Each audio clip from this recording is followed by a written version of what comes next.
প্রিয় বন্ধুরা, তোমরা সবাই কেমন আছো? আশা করি প্রত্যেকেই খুব ভালো এবং সুস্থ আছো।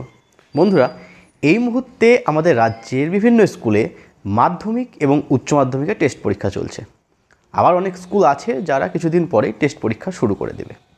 বন্ধুরা, মাধ্যমিক এবং উচ্চ মাধ্যমিক টেস্ট পরীক্ষার আগে তোমরা অনেকেই রয়েছো যারা খুব ভালো করে পড়াশুনো করেছো, যাদের টেস্ট পরীক্ষা মোটামুটি ভালো হচ্ছে।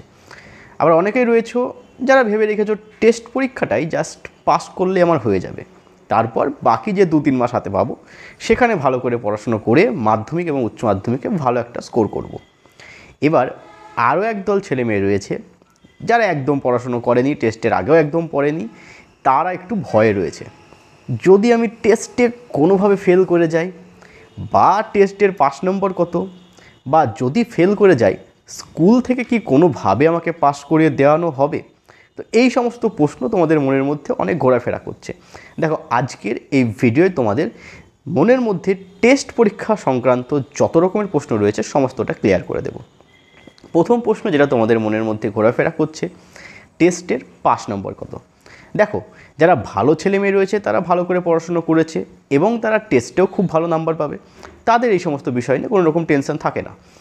তাদের টেনশনের বিষয়টা হলো যে আমি কতটা স্কোর করতে পারবো, টেস্টে কি র্যাঙ্ক করতে পারবো, এই সমস্ত ভাবনা তাদের মনের মধ্যে কাজ করে।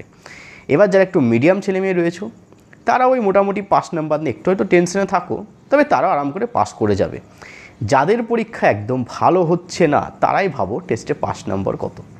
দেখো, টেস্টের 5 নম্বরটা নির্ভর করে কিন্তু প্রতিটা স্কুলের হাতে টেস্টের 5 নম্বরটা থাকে বা স্কুলের ওপর নির্ভর করে।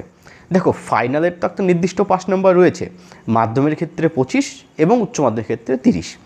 তো লিখিত পরীক্ষায় তুমি যদি 15 পাও এবং যদি প্রজেক্টে 10 পেয়ে যাও তো সেক্ষেত্রে তুমি পাস করে যাচ্ছ, বা যদি প্রজেক্টে 9 পাও তোমাকে কিন্তু 16 তুলতে হবে, প্রজেক্টে 8 পেলে তোমাকে 17 নাম্বার তুলতে হবে মাধ্যমিকের ক্ষেত্রে। উচ্চ মাধ্যমিকের ক্ষেত্রে তোমাকে কিন্তু বিষয়টা সম্পূর্ণ আলাদা। উচ্চ মাধ্যমিকের ক্ষেত্রে তোমাকে লিখিতই 30% নাম্বার তুলতেই হবে, অর্থাৎ যাদের 80-র মধ্যে পরীক্ষা রয়েছে তাদেরকে কত তুলতে হবে, তাদেরকে 24 নাম্বার তুলতে হবে, এবং যাদের 70-এর পরীক্ষা রয়েছে আর বাকিটা প্র্যাকটিক্যাল, তো তাদের তুলতে হবে 21 নাম্বার। এবার টেস্টের 5 নম্বর কত? টেস্টেও কি এই নাম্বার তুললে পাস করে দেওয়া হবে? দেখো, কি বললাম প্রথমে, টেস্টের 5 নম্বরটা নির্ভর করবে স্কুলের ওপর।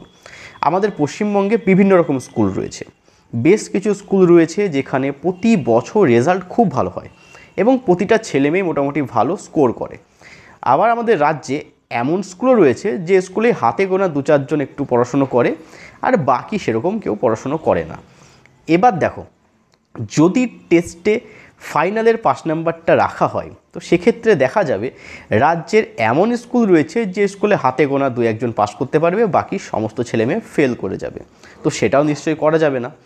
আবার এমন স্কুল রয়েছে যে স্কুলের স্যাররা চাইবে প্রত্যেকের রেজাল্ট ফাইনালে খুব ভালো হোক, তো তারা কি চাইবে, বেছে বেছে ছেলে মেয়েগুলোকে ফাইনালে বসাতে চাইবে।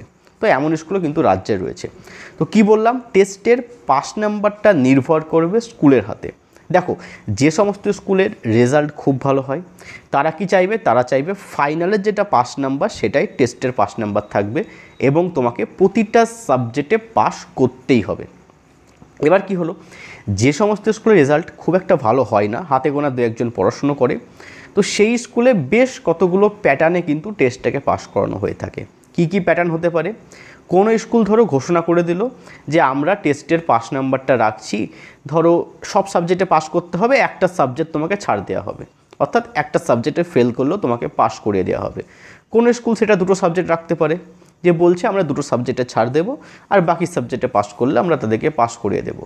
আবার অনেক স্কুল এটাও ডিসিশন নিতে পারে, যেমন ধরো মাধ্যমিকে তোমাকে লিখিতই 15-16 মতো পেতে হয়, তো সেই স্কুল ডিসিশন নিল মাধ্যমিকের ক্ষেত্রে যারা 10 পাবে প্রতিটা সাবজেক্টে বা 10-এর বেশি পাবে তারা প্রত্যেকেই পাস, আর উচ্চ মাধ্যমিকে সেটা ধরো 20 বা 15 রাখতে পারে। তো এইভাবে কিন্তু 5 নম্বরটা সেই স্কুল থেকে দিয়ে দিতে পারে। আরেকটা কথা কি বললাম, যেই স্কুলের রেজাল্ট খুব ভালো হয় তারা কিন্তু 5 নাম্বার ফাইনালের যেটা অর্থাৎ বোর্ডের যেটা 5 নাম্বার সেটাই কিন্তু রাখবে, অর্থাৎ মাধ্যমিকের 25% এবং উচ্চ মাধ্যমিকের 30%। নেক্সট প্রশ্ন হলো, ফেল করলে কি হবে? যদি তুমি ফেল করে যাও তাহলে তোমার সেক্ষেত্রে কি ব্যবস্থা নেওয়া হবে? দেখো, যদি তুমি মাধ্যমিকে ফেল করে যাও তাহলে তুমি কিন্তু ফেল, তুমি কিন্তু ফাইনালে বসতে পারছো না। তোমাকে পরের বছর টেস্ট পরীক্ষা ক্লিয়ার করে ফাইনালে বসতে হবে। এবার অনেক স্কুল রয়েছে তারা ডিসিশন নিতে পারে, যারা ফেল করছে তাদেরকে হয়তো গার্জেন কল করতে পারে, এবং যাদের 2-1 নম্বরের জন্য আটকে গেছে তাদেরকে পরবর্তী ক্ষেত্রে পাস করিয়ে দিতে পারে। তো সেই ডিসিশনটা সম্পূর্ণটা স্কুল নিতে পারে যদি স্কুল ইচ্ছে করে। আর যদি স্কুল মনে করে না এদেরকে ফেল করানো দরকার রয়েছে, তো সেক্ষেত্রে তাদেরকে ফেল করিয়ে দেওয়া হবে। আশা করি পুরো বিষয়টা বুঝতে পেরেছো। টেস্টের ক্ষেত্রে কীভাবে নাম্বারটা দেওয়া হয়। দেখো, টেস্ট পরীক্ষা নিয়ে বেশি টেনশন করার দরকার নেই। ভালো হোক খারাপ হোক বাদ দাও, বাকি যে সময়টুকু রয়েছে ফাইনালের আগে, এই সময়টাকে কাজে লাগাও এবং ফাইনালটা ভালো করে দাও।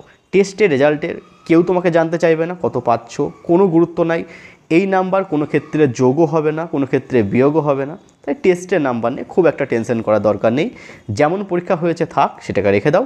ফাইনালের জন্য ভালো করে প্রস্তুতি নাও এবং ভালো করে পরীক্ষা দাও।